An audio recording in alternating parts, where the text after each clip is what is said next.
Hello and welcome to Rajya Sabha Television. You're watching India as well with me, Frank Razum Pereira. India and the 5 Central Asian nations of Uzbekistan, Kazakhstan, Kyrgyzstan, Tajikistan and Turkmenistan on Sunday backed an inclusive peace process in Afghanistan, that is Afghan-owned and Afghan-led, following the first ever India-Central Asia dialogue in Samarkand, Uzbekistan. External Affairs Minister Sushma Swaraj co-chaired the dialogue that was also attended by the Foreign Ministers of Afghanistan, Uzbekistan, Kyrgyzstan, Tajikistan and Turkmenistan and the first Deputy Foreign Minister of Kazakhstan. Though New Delhi as a policy does not hold talks with the Taliban, it has indicated that it supports an inclusive peace process in Afghanistan. India and the US last week discussed the ongoing peace process in Afghanistan during a meeting between Sushma Swaraj and US President Donald Trump's special envoy on Afghanistan, Zalmay Khalilzad. India also proposed a dialogue on air corridors with the 5 countries of landlocked Central Asia in an attempt to boost trade languishing below the $2 billion mark for years. On this edition of India's World, we will analyze the first India-Central Asia dialogue. Joining me on the program today are Ashok Sajjanhar, former ambassador, Mondira Dutta, former chairperson, Center for Inner Asian Studies, JNU, and Major General Dhruv Katoch, Director, India Foundation. Thank you to all my guests for joining me on this edition of India's World. Ambassador, I'd like to begin the program with you. Let's put into perspective and let's talk about the first India-Central Asia dialogue and why it is important. Very significant, very momentous because, Central Asia, the 5 countries, we treat them as our extended neighborhood. Culturally, civilizationally, we have been very close to them.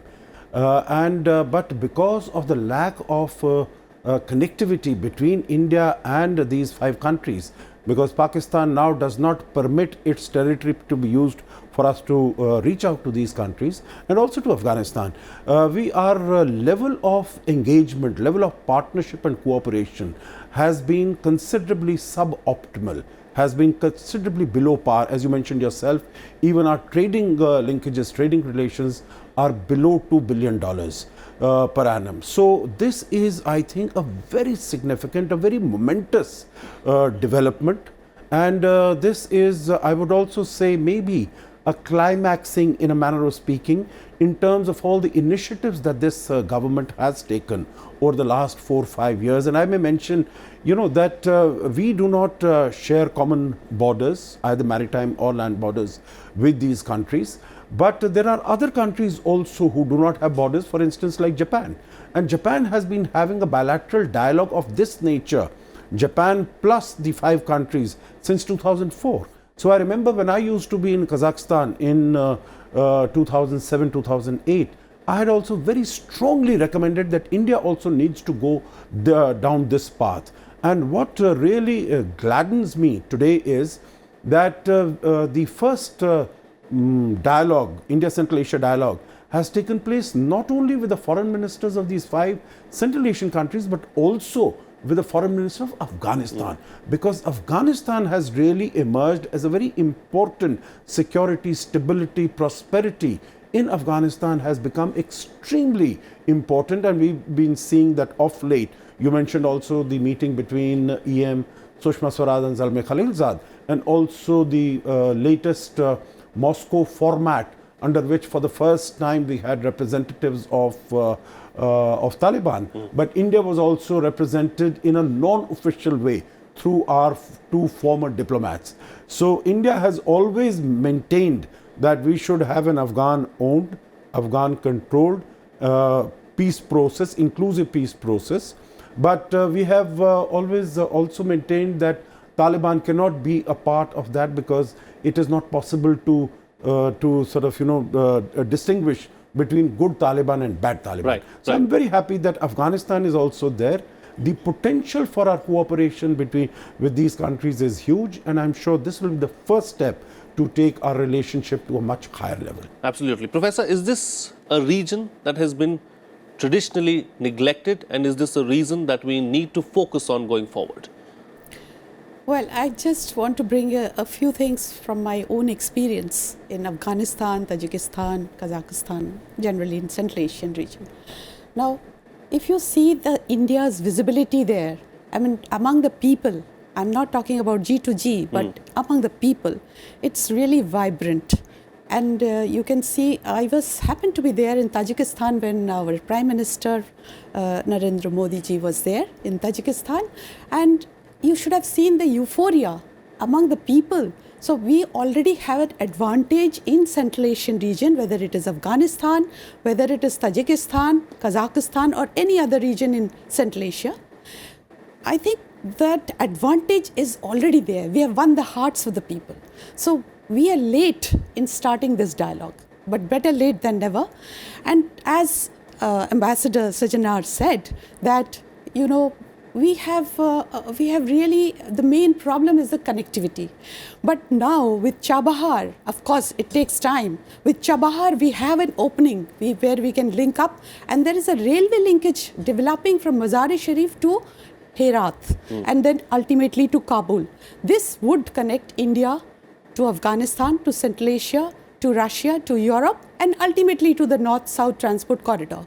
But while this is being done, we have to think seriously about some kind of trade enhancement, where through air corridor, we have already started with Afghanistan from last year, and we can go ahead and think about that with Central Asia also. So at least when we focus on high value and low volume of goods, we can easily do it through the India-Central Asia, you know, air corridor. And also we must keep in mind that India has another advantage, that is the preferential tariff or trade agreement, which India has over Pakistan. So we have this already in place, and because of that, sending like eight commodities have been approved, like medicines, sugar, cement, pharmaceuticals, and so on and so forth. And these are the things that can be easily done through air corridor.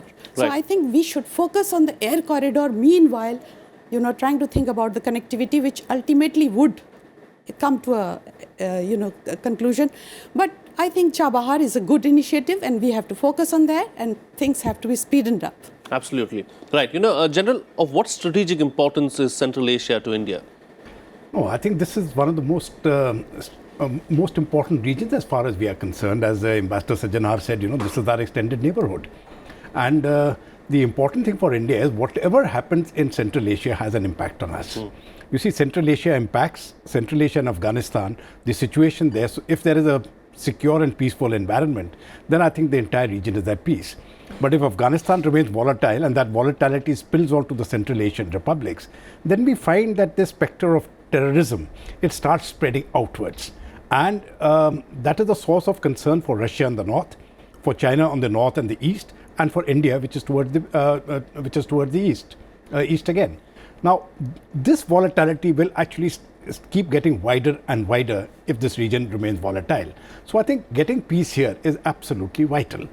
Now, how that peace is going to come about, I'm really not too sanguine at the moment. I don't see any potential for peace, at least in the next couple of years, let me put it that way. But I think the more important point is that we need to reach out. Now, you will recollect that when we are looking at this particular region, when you're looking at Central Asia and Afghanistan and Iran, actually these were all, in a sense, India's neighbors pre-partition. It was only when partition came that we ceased to have those links. And at that point of time, when we are looking at the 50s and 60s and 70s, India had her own problems to counter with. So this region did get neglected. But I think the specific focus of this government in the last 4.5, 5 years, I think one of the dramatic successes which has been achieved is on the foreign policy front, not just in Central Asia, but I think across the world. And we are seeing that impact here. As the professor very rightly said, the goodwill which the people have as far as India is concerned in the Central Asian republics and in Afghanistan, I think India tops there. But we have to go beyond the goodwill. I think we've got to get onto the trade linkages. We've got to get onto the security linkages. And in trade, it is not simply a question of selling goods and buying goods. I think the services can play, services can play a very, very important component here. And that component, I think, is something which India can exploit, especially through our soft power in information technology, education, through the educational syllabuses, and through training purposes. I think that is also part of the agreement there. And India has got great skills there. So we can actually look into skilling of these countries. We can look into information technology, and we can look into various other fields over and above the standard trade routes. Now, the trade is going to be a problem because despite the fact that we have Chabahar, Chabahar is just one aspect of it. That trade will have to go through the land route via Afghanistan. And Afghanistan is not stable. So as of now, I really don't see too much potential as far as trade is concerned. But it is important to start the process because Afghanistan will not always be at war. Right. You see? Right. So if we start the process now, by the time they come to peace, that's probably why it has started now. Why EM also spoke about air corridors. Air corridors, yes. And that could be a way forward, really, as far as reaching out to Central Asian countries is concerned. You know, Ambassador, what do India and the Central Asian countries need to focus on, in the short term and in the long term? You know, short term, we have discussed about connectivity. Connectivity is important in terms of the positive. Is air connectivity really the answer? How viable will it be as opposed to, land connectivity or through the Chabahar port? You know, I think both of them have to go hand in hand. With Afghanistan in 2017, we have started this air connectivity, and I think it is working well. But we have also used Chabahar to send wheat to Afghanistan. And I think about 1 million tons or so has already been sent, has already been transported. Now, as far as Central Asia is concerned, I think less than trade, because it's only very, very expensive commodities which can really travel from India to Central Asia by air. It's things like electronic items or maybe some expensive pharmaceuticals. But otherwise, India is otherwise supplying tea to them. Tea is not one commodity that can really go by air. So air, I think, can be used basically to promote tourism. Tourism is a very, very important element and a component. I remember when I used to be there used to be 3 flights per week, which used to link India and Kazakhstan. Today, per week, there are more than 28 flights. And of course, if you go via Dubai, etc. So air connectivity has potential. It has great possibility. But in addition to trade, Frank, what I would like to mention is that there are a large number of joint ventures. And if you look at the declaration that has been issued yesterday after the meeting of the India-Central Asia dialogue, there is a great deal of focus on joint ventures. There's a great deal of focus on investments. And I think that is also the way to go forward, because infrastructure is being developed in all these countries. And since the time the new president of Uzbekistan has come about 2 years ago, that country has also opened up. So I'm happy that the first dialogue is taking place in Uzbekistan, in Samarkand, which has really been a connect with India through the Silk Route, from 3rd century BC to 1500 AD, 1800 years.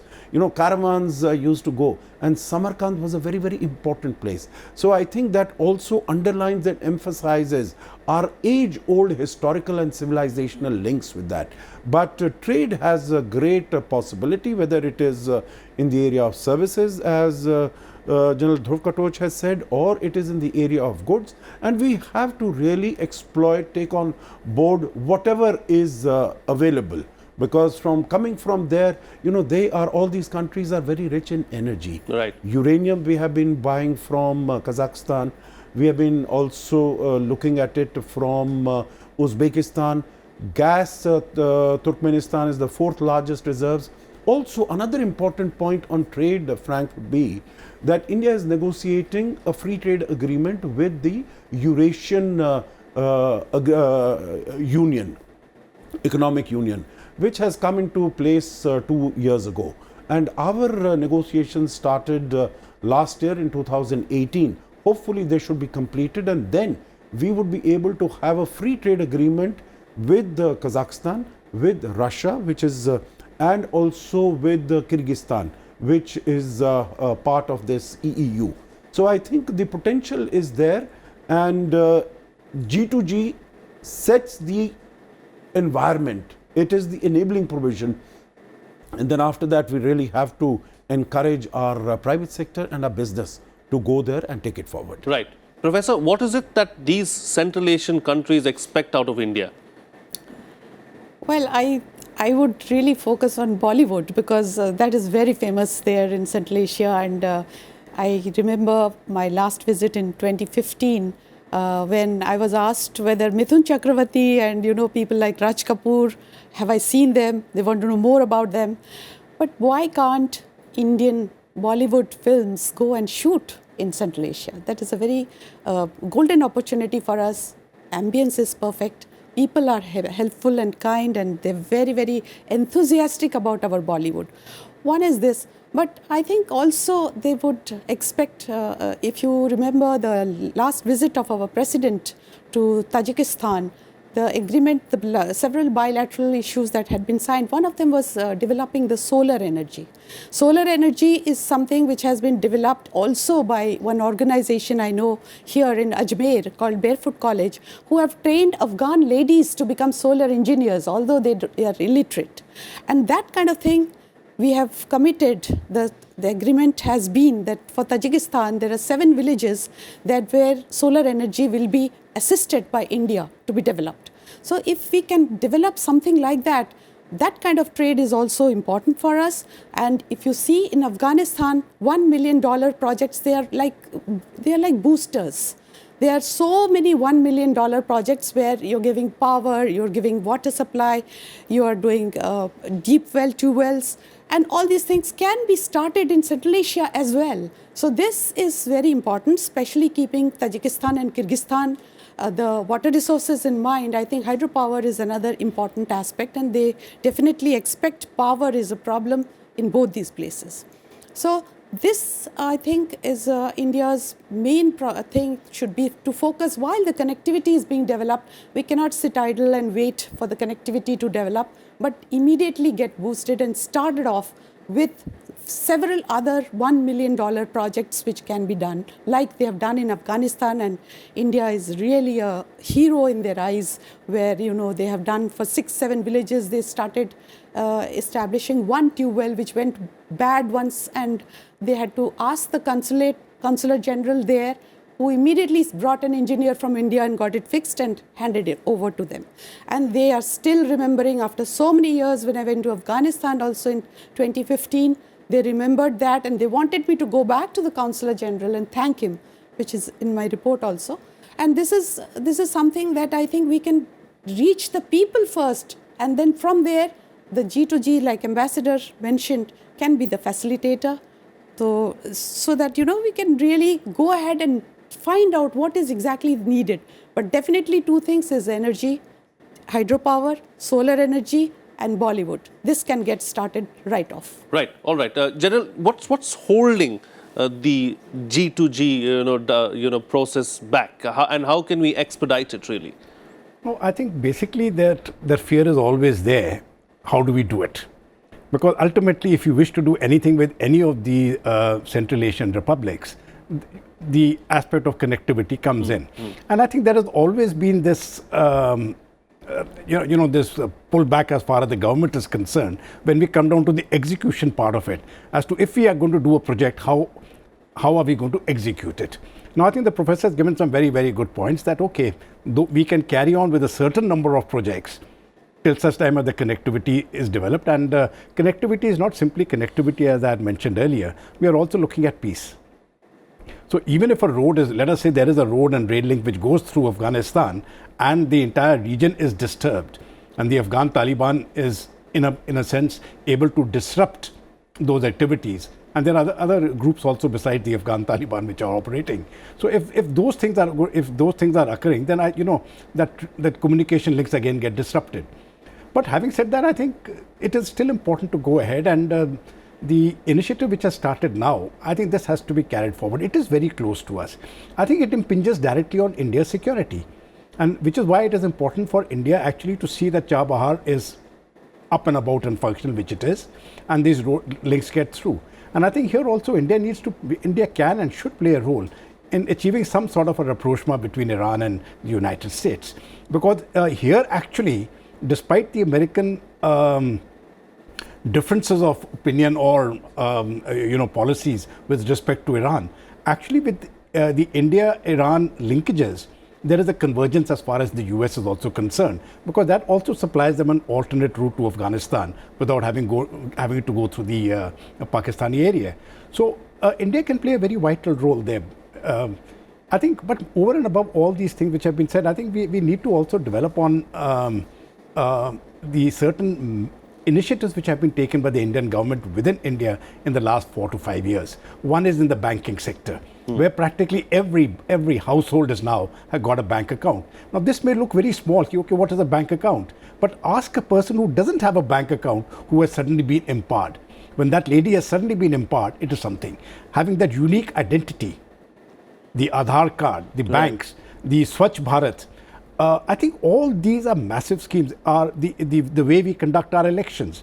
I think all of those initiatives, India can actually assist in all the Central Asian republics and take it forward. Trade is, as I mentioned earlier, it is one part. Right. But it is we can do many things together, and all of these will achieve goodwill, and I think the peace dividend will come. So I think that is very important, to get that peace dividend. Afghanistan is looking for that peace dividend. The Central Asian republics are looking for that peace dividend. So with these activities, I think the space for the terrorists and their backers will consistently shrink. And I think that is what also I think we should be aiming at. Right. Closing comments now from all my guests, starting first with you, Ambassador. What's the best way forward? Best way, I think, both at the government level as also at the private sector level to take it forward. I think a number of new initiatives have been taken. For instance, it's a historic first also that a contingent of the Kazakh army is serving as a peacekeeping force under the Indian command in Lebanon. So that's a first that has happened. In the area of defense, a large number of cooperation agreements between these countries and India have been signed. We have taken a number of steps, for instance, when Prime Minister Modi visited all these 5 countries in July 2015, he is the only Indian Prime Minister who has visited all these 5 countries. And since then, there have been so many other interactions. He met all these leaders at the SCO summit last year in Qingdao in China. He met them also in Astana in 2017, met them also in Tashkent in 2016. So whenever these meetings take place, there are always new ideas as to how to take the relationship forward, how to strengthen the relationship. With Uzbekistan, we had, after a long time, the visit of the president that took place in October of 2018. The Kazakh president will be coming here early this year in 2019 after his very important visit in 2009. So I think at the level of the government, we really are taking the relationship forward in a variety of ways, whether it is business, whether it is trade, whether it's security, defense. Security, another thing, I think these countries are also looking forward to collaborating with India, because it is said that about 10,000 of young men and women from these 5 Central Asian countries, they are collaborating with ISIS, with the Islamic State in Syria and Iraq. And once ISIS gets defeated there, all of them are going to come back and create problems here in these countries. So I think these countries are also very keen to work with India, because India has great experience in dealing with terrorists. So I think across the board there are a large number of areas, and particularly also in terms of our own energy security, also in terms of proving to be good markets.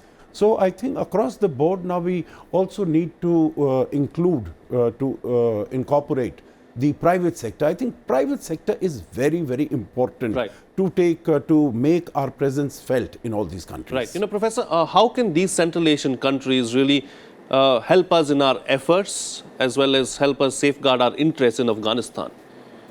See, there are 3 Central Asian countries which border Afghanistan, and we are already very deeply involved in Afghanistan with our reconstruction process. And I think today there was a statement that we are not going to, back out from our reconstruction process, even though US's withdrawal is very imminent and has started in certain areas.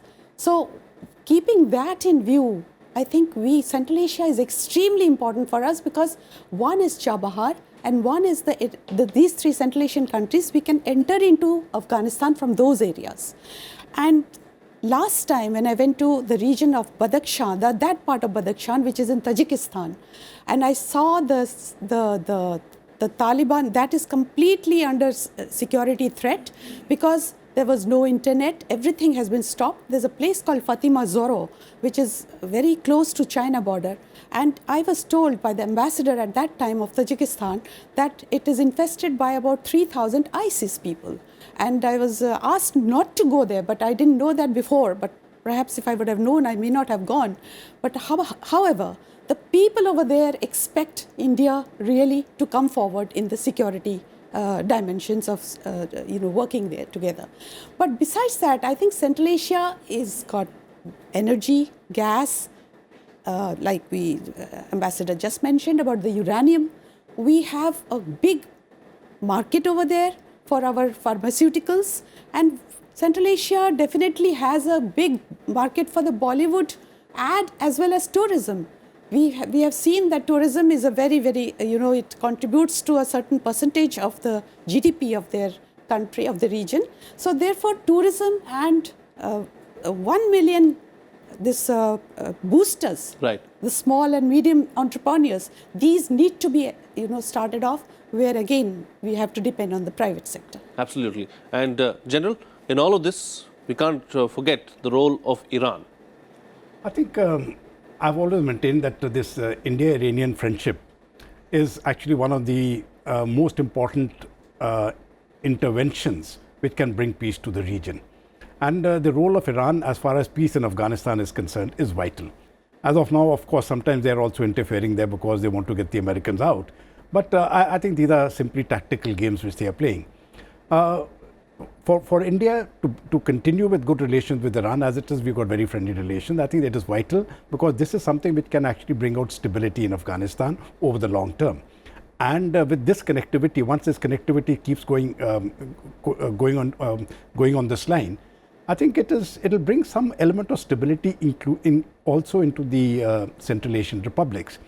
And if you can have some level of economic development going there, then those economic activities can actually take in those people who are coming from Iraq, where they are fighting, where the Islamic State is fighting, when they in Iraq and Syria, when they get back to this area. I think there should be some sort of a system by which they can be drawn into certain economic activities and leave the culture of the gun. Right. So these are the things I think which both India, Iran and Afghanistan should be looking at, because insurgency in any part of Central Asia or in Afghanistan will actually be disruptive for peace. Absolutely. So we have to look at it holistically and look at it that way. All right. On that note, then, we'll call it a wrap on this edition of India as well. Thank you to all my guests for joining me on the program and putting things into perspective for us. We'd like to hear from you as well. Do share your feedback and your suggestions with us. Our email ID is indiasworld.feedback@gmail.com. You can also tweet to us using our Twitter handles at FRP09 and at Rajya Sabha TV. That's it from me. See you again next time.